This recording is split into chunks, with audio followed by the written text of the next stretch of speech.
Fantastic news. The MHRA, the fiercely independent regulator, has clinically authorised the vaccine for rollout. The NHS stands ready to make that happen.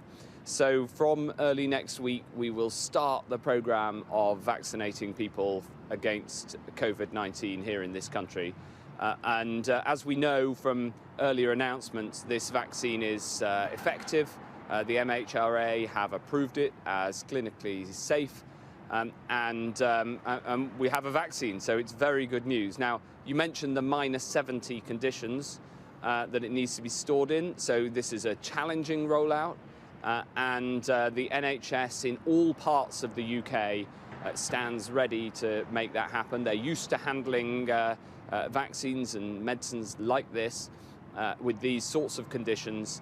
It's not easy, but we've got those plans in place. And this morning I spoke to my counterparts in the devolved nations to make sure that we are all ready to roll out. First is hospitals themselves, which of course have got facilities like this, and 50 hospitals across waiting to receive the vaccine, as soon as it's approved, so that can now happen.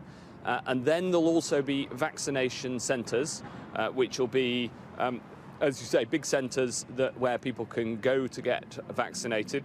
And they're being set up now. And then there'll also be a community rollout, including GPs and pharmacists.